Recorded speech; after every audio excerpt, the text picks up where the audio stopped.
Ciao amici, and welcome back to Experience Italy with Friends. Today we're talking about something that is deeply woven into Italian culture, something that connects history, sport, landscape, and everyday life. Cycling. This idea actually came from Davide after he spent a morning watching one of the most beautiful races in the world, the Strade Bianche, where cyclists ride through the rolling hills of Tuscany on its white gravel roads. Watching the riders climb through vineyards, olive groves, and cypress-lined roads reminded us that cycling in Italy is about much more than competition. It's part of the culture, and it's also one of the most incredible ways to experience the country. So in today's episode, we're talking about the history of cycling in Italy, the legendary races and riders, some of the most beautiful places to ride, and why exploring Italy by bike can be such a special travel experience. Let's get started. Andiamo!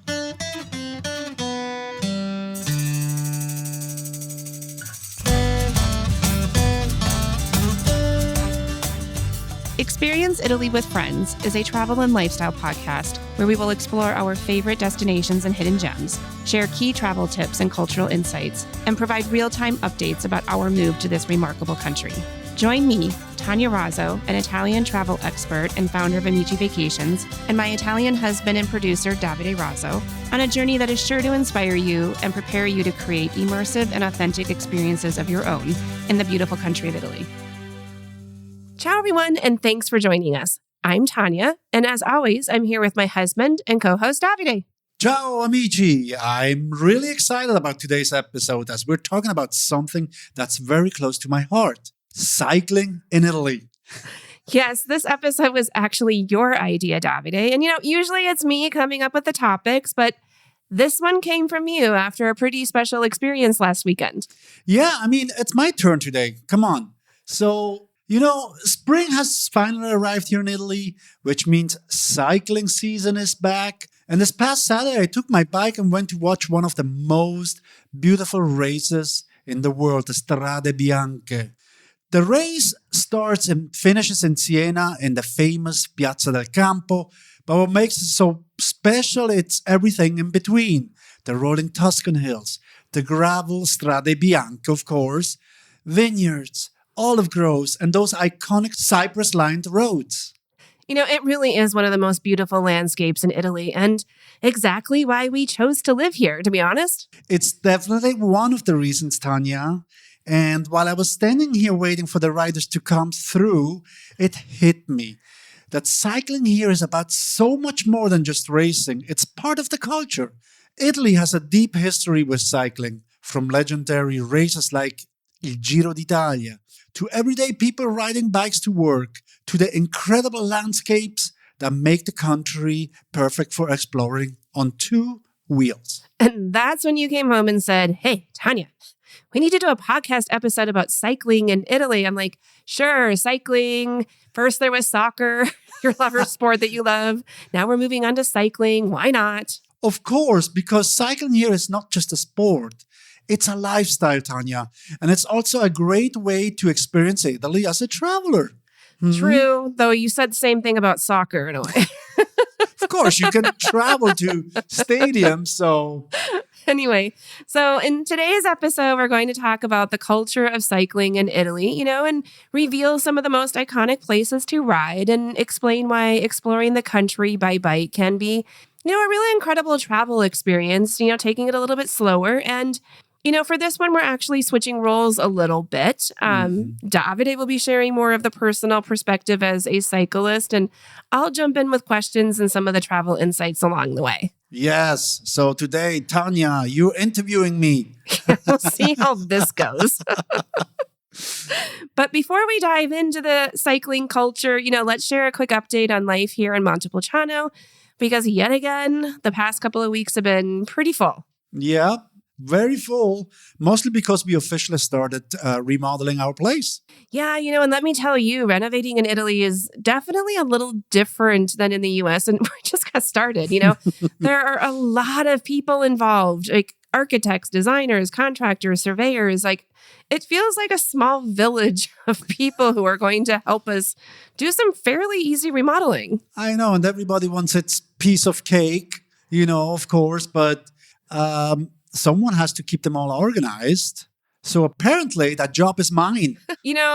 I was surprised by that, but apparently you are now the official project manager. I was, where did the general contractor go? But, I get to be at least more focused on the design side, which I love. And, we built the only 2 homes we've ever owned, we built in Minnesota. And I really miss the creative part of designing spaces these last years while we've been, forever in transit. And it's been really fun these last couple of weeks, working with the kitchen and bathroom designers and starting to imagine how everything will come together.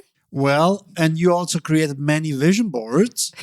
I know. It's very type A of me. I had to get my Excel spreadsheets out, but they work. And, they delivered, our designers, and now everything looks beautiful, at least on paper, at least. And now we just have to turn it into a reality. Yeah, but we also had a small surprise recently too, Tanya.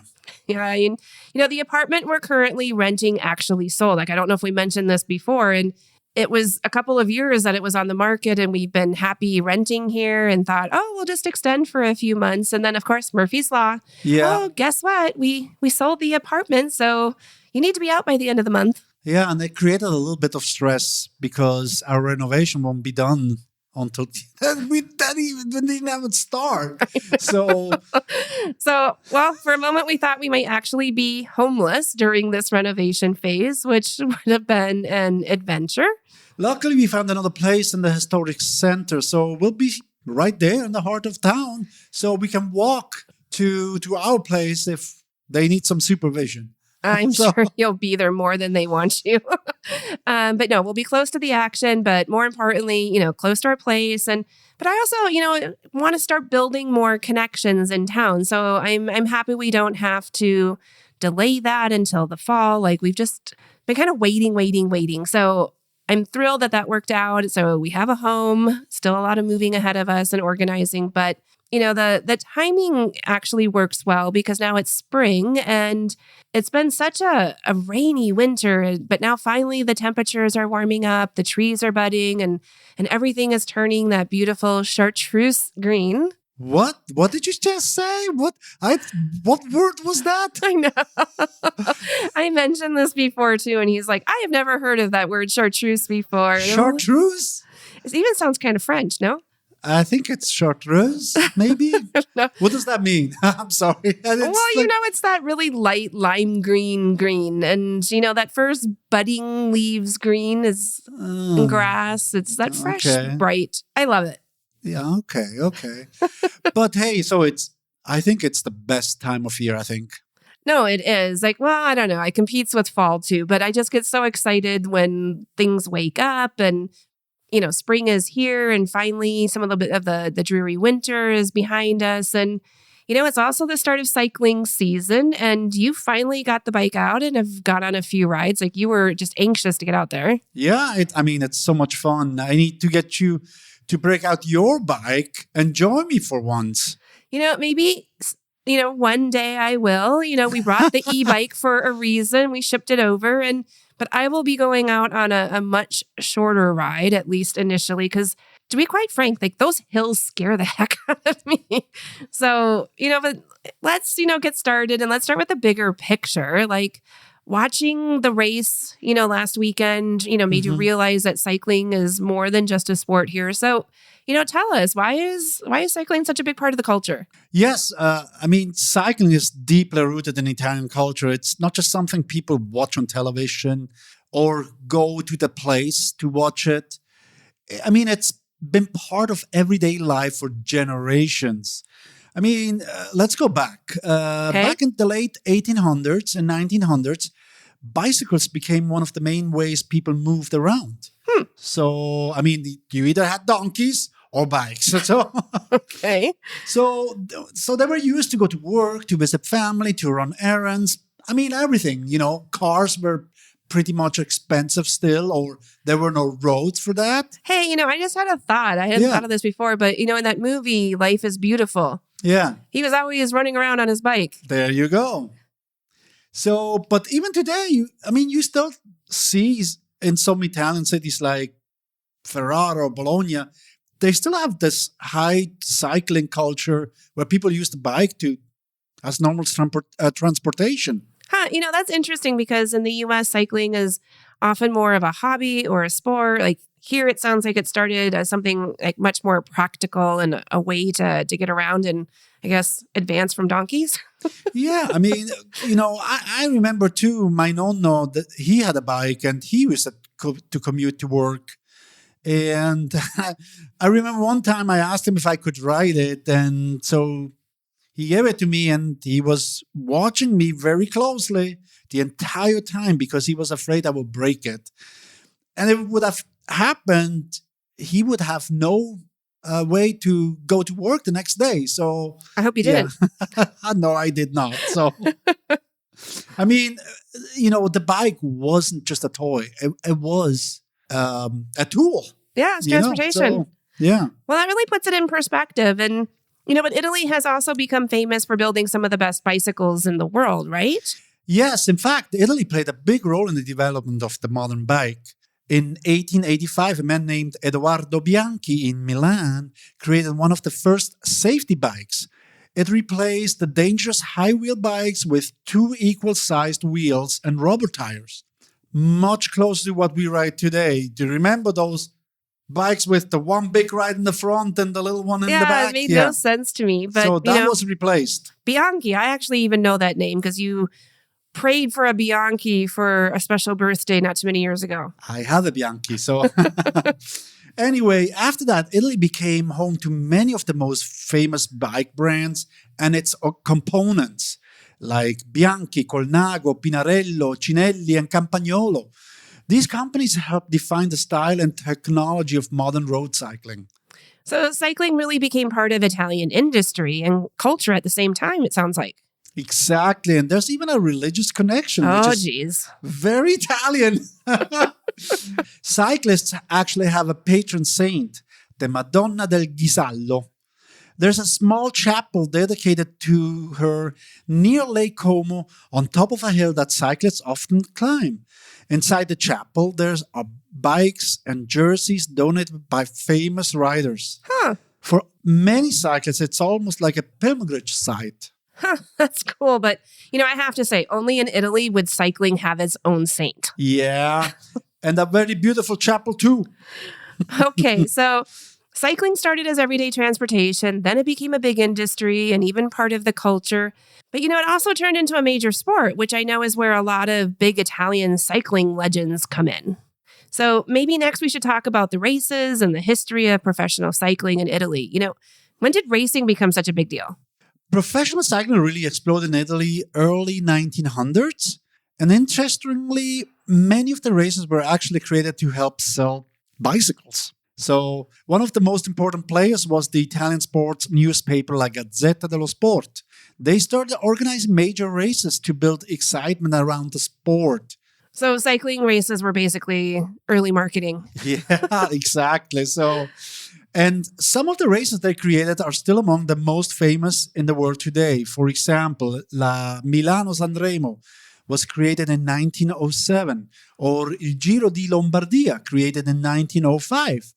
And of course, the most famous Italian race of all is the Giro d'Italia, which started in 1909. Wow, this is really quite some time ago, like earlier than I would have thought. And the Giro d'Italia, I know it's like a big deal and it's basically like Italy's version of the Tour de France, no? Yeah, I mean, it's a massive race that takes place over 3 weeks. It covers the entire country, multiple stages, 21 stages. Okay. Then what's interesting is that when the Giro was first created, Italy had only been unified as a country for about, 50 years. Okay. So the race helped introduce people to parts of their own country that they had never seen before. Because the sport was born in northern Italy, southern Italy was kind of not known. But was this being televised or was it just all through the newspapers? I mean, we didn't have TV. Way later, but it was helping the people from the north. It introduced them to southern Italy. So, yeah. Okay. So the race was almost like a way of connecting the country after all these turbulent times. Yep, you got it, Tanya. And in 1931, they introduced one of the famous symbols in cycling, the pink jersey, or the Maglia Rosa. Okay. I They like had, pink. they had to distinguish the leader in the race. So they created this pink jersey. And they chose the color pink Okay. because the main sponsor, La Gazzetta dello Sport, the newspaper, right, is printed on pink paper. I like that. How fun. But pink paper. But cycling in Italy also produced some pretty legendary rivalries, right? I mean, there was some big competition going on. Oh, yeah. I mean, probably the most famous rivalry in cycling history was between Gino Bartali and Fausto Coppi. Okay. It happened when they were racing between the 40s and 50s. So, but they were two completely different personalities. Bartali was more like this traditional and deeply religious guy. So people would often call him Gino the Pious, Gino il Pio. And Coppi was the opposite. He was modern, rebellious. He was incredibly talented. And they called him Il Campionissimo, the champions of the champions, Tanya. Now, were they like in different regions too? No, they were both in the northern Italy, of course, but whole Italy was divided in two camps. Either you were on Team Bartali or you were on Team Coppi. By the way, my Bianchi, I named him after Coppi, Fausto. I called him Faustino. So you were Team Coppi, huh? Yes. Well, it sounds like a little like the sports rivalries we see today. So, I mean, has this continued? Yeah, but there's also an incredible story about Bartali before we go on. I don't think many people know that. During World War II, Bartali secretly helped save Jewish families from the Nazis. And how did he do that?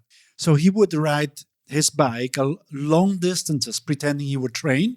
But inside his bike frame, he was hiding false, identity documents, false passports and stuff like that helped people escape. Wow.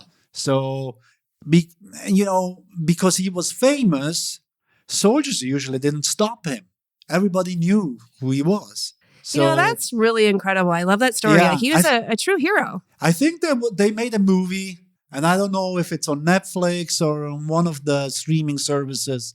It was fascinating. I didn't know about that until I saw that movie. Okay. So anyway, many years later, he was recognized by Israel as the righteous among the nations for helping save lives during the Holocaust. So cycling heroes in Italy were not just athletes, they were national figures. And Bartali was one. Wow. That really adds another dimension to the sport. So now we've talked about the history and the sport of cycling in Italy, but what really fascinates me is how cycling lets you experience the country itself, because when you're driving through the countryside, especially when Davide is driving, the scenery goes by really, really fast and you have to look and be like, hey, can you slow down and stop? I like to go fast. I like to make good time. So, the scenery tends to whip by the window. And, then we got the Vespa and I was all excited because I'm like, well, maybe we'll go a little bit slower and I can actually look at things longer than 2 seconds.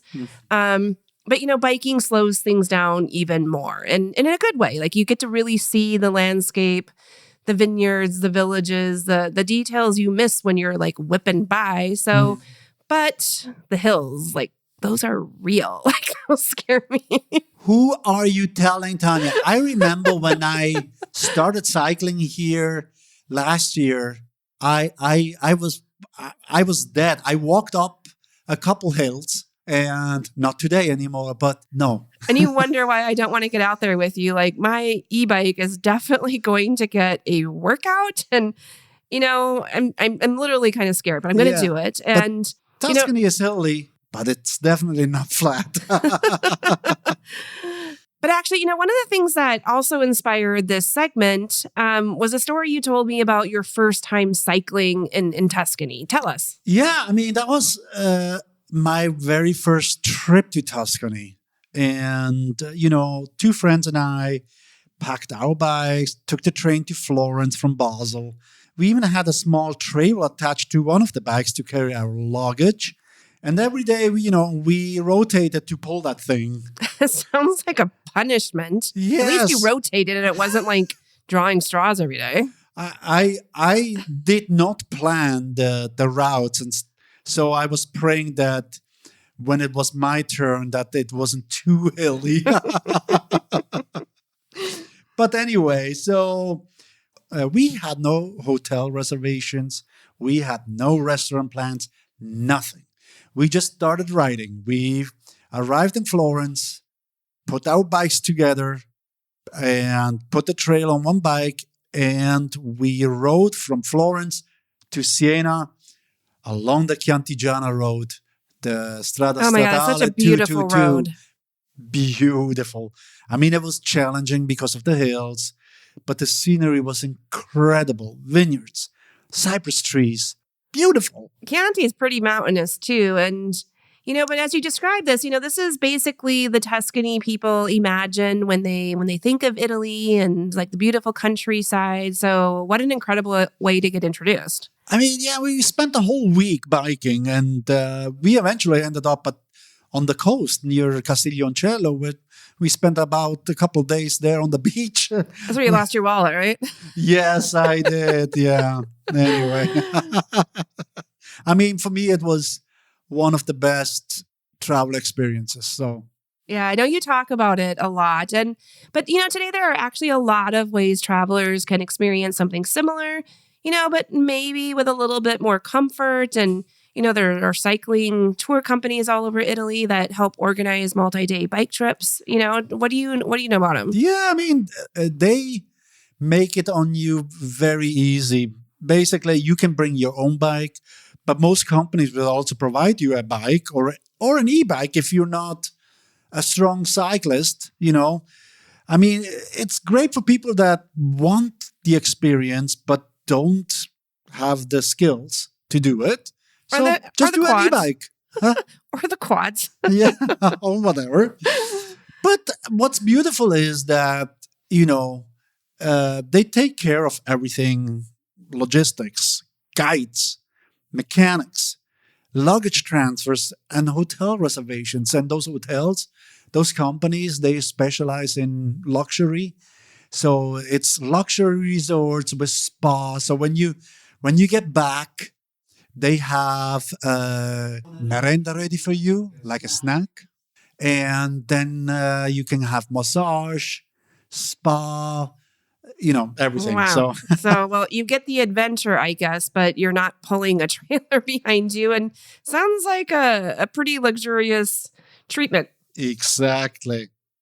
And I should say, you don't have to do a full week-long experience, to enjoy this either. Like, a lot of my clients love doing shorter bike experiences, especially e-bike rides through the countryside. And it's a really fun way to explore wine regions like Chianti or Tuscany's hill towns. I mean, if you're stopping for wine, you're going to burn off the buzz in between wineries. And, I did have one group, though, that signed up for what they thought was going to be a leisurely countryside ride. Oh, what happened? Well, there was a little bit of miscommunication maybe between me and like the resort that helped me organize it, because the guide who showed up was a very serious cyclist. Oh, and no. the pace was ambitious. And so my clients were texting me afterwards and they're like, wow, that was beautiful and it was fun, but oh my God, it was a serious workout. So I've learned ask a few more questions and maybe lay out the expectations of, are you a Davide or are you a Tanya as we're trying to plan this? And I can tell you that Davide is still not a professional rider, because those guys are going even twice as fast as I'm going. So. Well, I was so proud of them that they actually kept up and didn't give up. And, but, when the pace is right, biking really is one of the most immersive ways to experience Italy. And you get to actually smell the vineyards, you hear the birds, you pass through the tiny villages you might never stop in otherwise. And, it really is the definition of slow travel. Yeah. I mean, Italy has incredible landscapes for it. I mean, from mountains in the north to the rolling hills of Tuscany and Umbria, and even coastal rides in the south. Yeah, so one thing we talk about a lot in the podcast, right, is how different the regions of Italy are, those landscapes, the culture, even the food. And, I think cycling helps to really highlight those differences. So, Davide, if somebody wanted to explore Italy by bike, like how would you experience change depending on where you are in the country? Yeah, that's a good question. Cycling in Italy can look very different depending on the region, right? So, in general, I think about it in three parts: Northern Italy, Central Italy, and Southern Italy. And each one has its own style of riding. Hey, well, let's start in the north then. Okay, so Northern Italy is really the heart of classic road cycling culture. Like I said, it was born there. Okay. And this is where you find Alps and the Dolomites, which are famous for some of the most challenging climbs in professional cycling. Oh my God. Yeah, so there are places like the Stelvio Pass or the Mortirolo Pass. Those are very famous and legendary. Oh my God, it sounds terrifying for somebody like me. Those are definitely for serious riders. I don't think I could go up the Mortirolo right now. So, but Northern Italy has also beautiful scenic bike paths, and they're much more relaxed. Okay, that's my speed. Yes. So, for example, there are long cycling paths that run through the valleys of South Tyrol and Trentino, following rivers through vineyards and apple orchards. There are also great rides around the Italian lakes, like Lake Lago di Garda or Lago di Como. Okay, that honestly sounds like more my speed, lakes and scenic paths. So, if the north is more alpine and dramatic, what about central Italy? I mean, we've been talking about it a little bit already. Yeah, we did talk a lot. I mean, like Tuscany and Umbria, of course, rolling hills. You have the Strade Bianche, the white gravel roads. Then the landscapes are vineyards, olive groves, medieval hill towns. It's less about the extreme climbs and more about beautiful landscapes and slow travel. Well, I'm hoping you don't pop a wheel on the gravel roads. Like that's immediately what I think of. But I mean, like you said, the scenery is what everybody dreams about. And it's, why we picked to live here because it's the rolling hills and, just quintessential Italy and Tuscany. And, it's also why there are so many cycling tours, for travelers that happen here in Tuscany. Yeah, because you get both. You get the biking, the beautiful landscapes, but you get also the food and wine culture. Mm-hmm. So, yeah. But there's a couple of routes here that are very known, which is, the one is the L'Eroica. Okay. There's actually a race. Where's that? It starts in the Chianti, but it goes through whole Tuscany. But the race itself is you show up with vintage bikes and vintage jersey and apparel. So you go like you were riding in the 40s, 50s, like Coppi and Bartali. So with those bikes, and it's fun to watch them because those bikes from that era, they are heavy and they have no gears. Okay. So it's pretty iconic. It's very, it's what it is. So, but there's also another route here. Most riders are taking, it's the Via Francigena, which is that ancient pilgrimage route that connects towns like San Gimignano and Siena. So, well, I bet the pilgrims back then wish they had some bikes. They had donkeys. Well, true. But, no, it sounds amazing, as long as I'm not having to pull a trailer with my luggage. Yeah, that definitely helps. So, we've covered the mountains of the north, the rolling hills of central Italy. So what does southern Italy have in store for a biker? It tends to be wilder and less developed for cycling tourism, I would say, but it also makes it very special. For example, in Puglia, you can bike through the countryside past olive groves and traditional trulli houses. In Calabria, there are routes that cross national parks and mountains all the way from the Ionian Sea to the Tyrrhenian Sea. And in Sicily, you can even ride around the Mount Etna, which is Europe's largest still living volcano. Okay, so cycling on the side of a volcano sounds definitely memorable. Hopefully it's not exploding. But, I think the bigger takeaway here is that cycling really lets you see the diversity of Italy's landscapes. And, maybe you're not doing north, central, and south at the same time. Well, my buddy did that. He actually Oh, that's right. John Louis did. Jean-Louis, yes. Jean-Louis, if you're listening to this, a shout out to Jean-Louis from Basel, Switzerland. He took off. They took off Basel and biked to Sicily. And then from Sicily, he took the boat to Sardinia. And then from Sardinia, back to Livorno. And then from Livorno, back to Basel. Well, okay. Not everybody's as crazy as John Louis, though. No.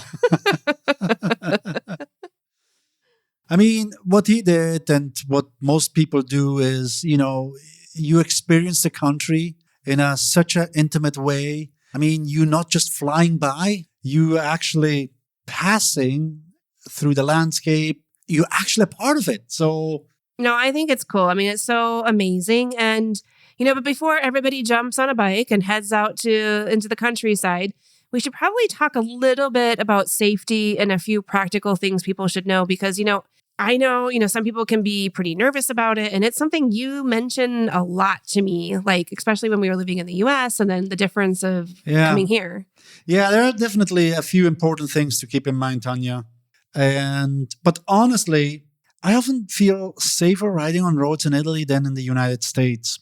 Which basically, I mean, knowing what we know about how car drivers drive, yes, that might surprise some people that biking here is safer. Yeah, because, cycling is so embedded in the Italian culture that drivers are generally very aware of cyclists. So many Italians either ride bikes themselves or grew up around cycling. So they tend to be more patient and very respectful towards cyclists on the road. I do that too, so...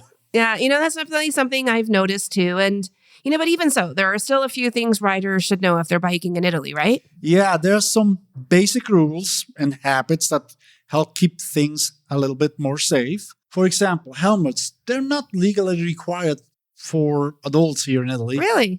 No, but of course they are strongly recommended.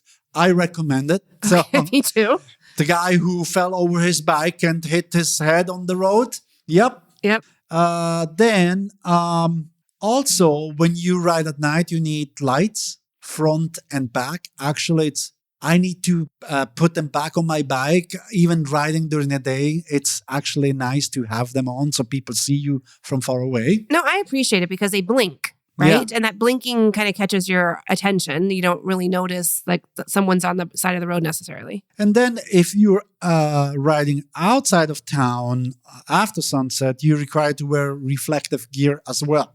Very Not just important. lights, also reflective gear. So I feel like I should be wearing reflective gear when I go on my walks around here sometimes. So, which I hope most travelers aren't doing anyway, right? Like biking in the Tuscan countryside at night sounds really terrifying. And I mean, seriously, when I'm on my walks during the day, the roads here are so windy that if you're on the side of the road and the roads are narrow, cars just whip through and they don't see you. And so, I mean, there are many times where I feel like I have to jump into the ditch. So I can't imagine, nighttime. Yeah, no, daylight is definitely better, Tanya. So another important rule is riding formation. So outside of town, cyclists are expected to ride single file, especially when cars are approaching. Makes sense. So, and then of course it's important to signal your turns with your hands, just like you would anywhere else. Okay, well, all those sound pretty straightforward. So, I also feel like that we need to talk about some of the unique little hazards that can pop up in Italy. So what do people need to know? Okay, so if you happen to ride in a city, some cities, they have tram rails, tracks. Yeah. So if you need to cross them, make sure that you cross them in a 90 degree. Otherwise, you get stuck in that track and you can fall. So... Yes, and cobblestones, right? Oh, I mean, yeah. I can't believe I haven't lost a luggage wheel yet to a cobblestone. I mean, cobblestones are really nice to look at, but in wet conditions, very dangerous. Yeah, they're slippery. Yeah, very slippery. So... And then there's something we learned about in southern Italy, right? Riding around by your parents' places, the dogs. Yes. You come home terrified. You're like, oh my God, I got chased by these dogs. On every ride I was out there, I was chased by stray dogs. And every time it was when I was climbing. So I had to abort my climb, turn around to escape because those dogs, I don't know if they bite or Anyway, You so were so scared. You would come home so ticked off. You're like, I'm going to bring a baseball bat with me. no, but other people, they told me, hey, just bring some salami snacks or anything, just throw them at them, and said, screw that, Okay, well, it's a good tip. Carry some salami, but overall it sounds though that cycling in Italy is quite welcoming, especially compared to some other places. Yeah, I think so. And there's also a funny thing visitors might notice. Sometimes when a car approaches from behind, the driver might give a short honk. Okay. But usually it's not aggressive. It's not like Like in the US? Yeah, like in the US, yeah. I mean, they just signal to you, hey, I'm just right behind you. And if you have more room to give me some room. So, okay, well, it's a little different than how honking is done in the US. And, I really feel like there are times when, drivers in the US just do not like bikers on the road, and they're very aggressive and sometimes very mean. I was yelled many times by car drivers in the US. You do not belong on this road. Get off. And I mean, yeah, all right, whatever. So, anyway, so the beeping here is a friendly, hey, I'm here, which I've noticed it too on my walks. Like I hear sometimes as before they go around the corner. Yes, it's beep, to warn beep. people. It's to warn, hey, I'm coming. Yeah, no, I think it's cool. Yeah, it is. So, well, that's good to know, and, honestly, most travelers who bike here, especially those on guided tours or on the quieter country roads, you're really going to find it to be a peaceful and enjoyable experience. Like, it's way more easier here than I think in many other places. I love it here. I mean, I love Tuscany. I so have much more to explore, and I want to do so. Well, I'm determined to get my e-bike out now and join you on some of these little journeys. Let's start small. Okay. Maybe we can start downhill to uphill.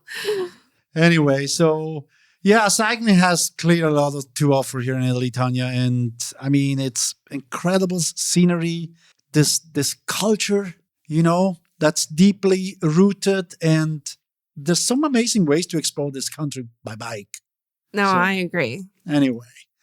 Okay, so we are going to wrap up this episode. I hope that we gave inspiration for some people. Okay, so what's the purpose for this episode. But before we wrap up, Tanya, do you have any tips this week? Tips from Tanya. Yeah, I've got 3 tips for you if cycling sounds interesting to you because, even if you're not a serious cyclist, there are great ways to incorporate biking into your trip. So tip number 1, you don't have to be a serious cyclist. I mean, take it from me. One of the biggest misconceptions is that biking in Italy is only for the hardcore riders climbing mountain passes, way up in the Dolomites, but that's really not the case anymore. Thanks to e-bikes, which I luckily have, almost anyone can enjoy a cycling experience, especially in places like Tuscany and Umbria, where the scenery is so incredible, but the hills can be, let's say a little challenging, a little enthusiastic. Yeah. But, many of my clients enjoy the short countryside rides. Many of the agriturismos around here offer them, and you can combine it with wine tasting or just, village to village little trips. So you can absolutely experience Italy by bike without, needing to train like a Giro d'Italia rider. You're absolutely right, Tanya. I mean, yeah, it's incredible. I want to explore Lake Garda. Seriously. There's so many bike paths that I learned of that. I mean, there's a bike path that goes from Verona to Austria. I want to do it. Seriously. I know. Gotta get a bike trailer. Anyway, do you have more tips, Tanya? Okay, so tip number 2, set the right expectations for the ride. And as I was talking about, this one comes from experience. There's a big difference between a leisurely countryside bike ride and a serious cycling tour. So you do need to read the fine print a little bit more carefully. And, I talked about my clients who were here who thought they were going for leisure and it was hardcore, but they survived. But it's important now to, ask a lot of questions when you're booking the experience to make sure you're matching what you envision and your skill set with the experience itself. And you don't show up for the leisurely ride, and we've got the pro waiting for you, but because there's all variations. Like you can do the leisurely, you can do the short e-bike ride, you can do something way more athletic and longer. Most of these companies that I know of, they put you in groups, skill groups, so pace wise, so that you will, if you want leisure, you be in the leisure group. If you are a little bit faster, they put in the middle group, and then the hardcore ones, they put them there and each group gets 2 guides, and accordingly. So beautiful. No, that's great. Okay. Tip number 3, cycling can be a great way to build an itinerary. And, for those who really enjoy biking, there are just some really incredible multi-day cycling tours in Italy that you talked about. Mm-hmm. These trips can take you through places like the Dolomites, Tuscany, Umbria, or Sicily. And like you said, they're really well organized with guides, luggage transfers, great hotels, and amazing food and wine. I mean, you can't do anything in Italy without a great food and wine incorporated. So, but you don't have to do, a full week. As I mentioned, if cycling is just a part of your trip, it can be a great one-day experience to mix into a larger itinerary. And, that's something I often help clients plan, like blending the active experiences like biking with cultural visits, great restaurants, time to relax and enjoy the scenery. So, because in the end, that's really what travel in Italy is all about, like experience the country at the right pace. I mean, biking really lets you experience Italy slowly, Tanya. You see the landscape, the villages, the vineyards, everything up close. Oh. So anyway, when it works for the trip, it can be a really special way to see the countryside. So just, another variation of slow travel to note and different kind of experience. Yeah. Well, Tanya, this was a fun episode for me. Cycling is something I've loved for a long time. So which is better, cycling or soccer? Cycling for doing it yourself, and soccer to watch. Okay, that's fair. Right. Cycling, Italy is really a nice place to do that. So whether it's you watching a race like the Strade Bianche, riding through the vineyards in Tuscany, or climbing one of the legendary mountain passes like the Stelvio Pass, there's just something special about seeing the country on 2 wheels. No, I agree. And as we said, like if you're not a serious cyclist, that's okay. Like there's so many ways to enjoy it in short e-bike rides, and you get to enjoy the landscapes. And, I think overall you just need to find the right balance of your trip and, mixing the iconic places that everyone dreams about with those smaller moments. And, biking, I think, is one of those experiences that helps to make the trip feel a little bit more personal.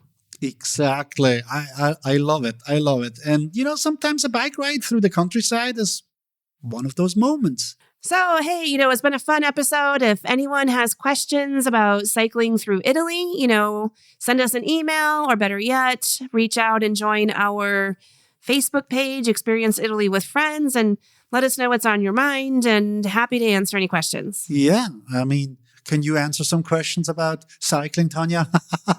They know you monitor the page, Davide. Exactly. Grazie mille for spending time with us today. It was beautiful. I did not get to go ride today.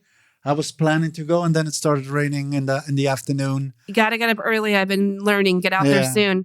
So anyway, thanks everyone for listening. We'll see you next time on Experience Italy with Friends. Arrivederci. Ciao. Ciao, ciao.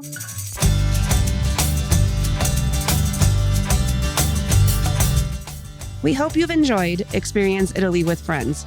If you like the podcast, remember to follow us and leave a review letting us know what you found to be the most helpful.